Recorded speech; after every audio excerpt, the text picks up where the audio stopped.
চাওক এইটো আমাৰ অধিকাৰ হয়নে আৰু প্ৰতিজন নাগৰিকে ভোটাধিকাৰ সাব্যস্ত কৰিব লাগে আৰু আমি কৰিছোঁ বহুত আনন্দ অনুভৱ কৰিছোঁ বিশেষকৈ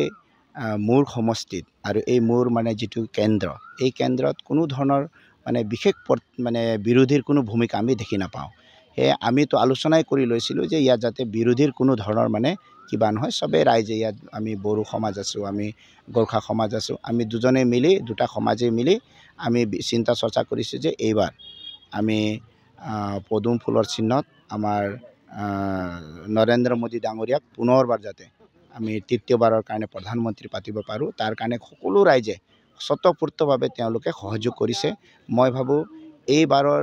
শোণিতপুৰৰ যিটো লোকসভাৰ যিটো ৰিজাল্ট হ'ব ই এটা মানে ব্যতিক্ৰম বা ঐতিহাসিক হ'ব কিয়নো ইয়াৰ যিটো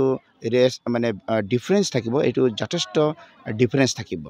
আগৰ তুলনাত যিসকলে যিমান ভোট পাইছিলে তাৰ তুলনাত মই ভাবোঁ এইবাৰ আনকি মাইনৰিটি চৰ চাপৰি অঞ্চলতো আপোনালোকে পাছত দেখিব যে মাইনৰিটি চৰ চাপৰি অঞ্চলতো ধৰ্মীয় সংখ্যালঘু মুছলমানসকলেও ভাৰতীয় জনতা পাৰ্টিত মানে 70% 80%তকৈ অধিক হয়তো কৰবাত আমাক ভোটদান কৰিব সেইকাৰণে মোৰ দৃঢ় বিশ্বাস যে বৰচলা সমষ্টিত আমাৰ ভোটৰ পাৰ্চেণ্টেজো বহুত ভাল হ'ব আৰু আমাৰ মানে যিটো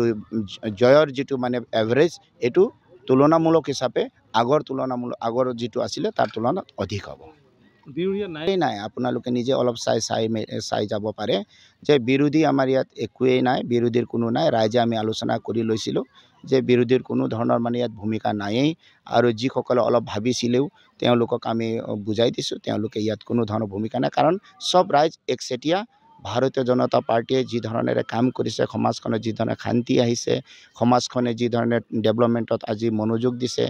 যে চৰকাৰখনে যি ধৰণে সুবিধাবিলাক দিব পাৰিছে এই সকলোবিলাক চাই আজি ৰাইজ কিন্তু একত্ৰিত হৈ পেলাই ভাৰতীয় জনতা পাৰ্টিক ভোট দিব বিচাৰিছে Join BSc Nursing and GNM at St. Martha Institute of Nursing Guwahati under SM Group of Institutions.